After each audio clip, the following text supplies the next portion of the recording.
Joints. Preparing the handheld equipment. Adherence between synthetic membranes is achieved by using hot air or solvents, never with adhesives. There are specific sizes and shapes for completing the finishing details. For longitudinal and transversal joints, straight 40 mm nozzles are the most appropriate. Make sure the nozzle is clean and that no residue is obstructing the outflow of the hot air.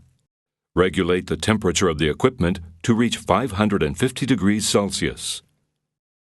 Activate the switch and wait a few minutes until the equipment has reached the working temperature. In general, hand equipment has a 10-position regulator with a 60 degrees Celsius variation between each position.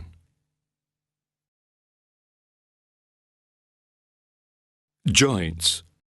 Verifying the weld.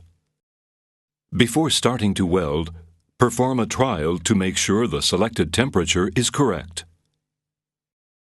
This can vary depending on environmental conditions, airflow, the nozzle used, and the speed of work. Test by pulling hard on the two opposite ends. The membrane should tear, but the weld should remain well bonded. If the temperature is too high, the membrane will scorch and will not weld correctly. When pulling on the weld, we see how the membrane deteriorates.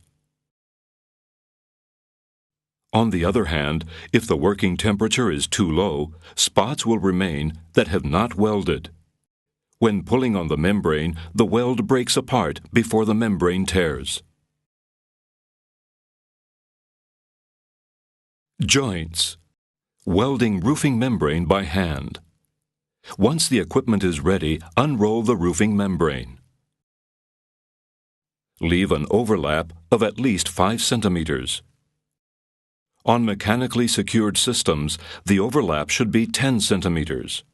This way, the fastened area will be completely covered. It is recommended that the membrane be secured with spot welds every 50 centimeters.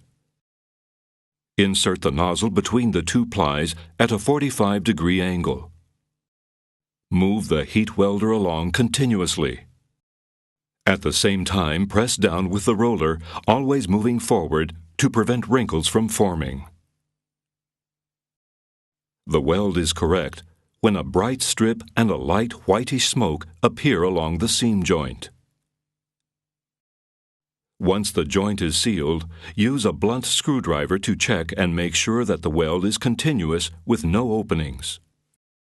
For greater precaution and to improve the finish, we recommend going over the joint with liquid PVC. Joints. Welding with automatic equipment. To increase output efficiency on large-scale jobs, we recommend using automatic welding equipment. The procedure is basically the same as when using hand equipment, except that with the automatic equipment, the work speed must be established. Insert the nozzle under the overlap. The equipment starts operating when this movement is performed. Then weld normally, allowing the equipment to work at the programmed speed. With an air temperature of 25 degrees Celsius and using a 40 mm nozzle, the recommended temperature is 560 degrees Celsius and a speed of 4.5 meters per minute. Joints. T-joints. It is advisable to first weld the transversal joints and then the longitudinal joints. When welding, take special care with the lip of the previous weld. Always round off corners to avoid weak spots in the joint. Taper the edges of the membrane. This way, the thickness of the superimposed layers will be less. 4 plies should never meet at the same point. If this happens, place the joints in such a way that they are not aligned transversely. Make sure that all the joints have been made correctly. For added precaution, seal the joint with liquid PVC. edge flashing, wall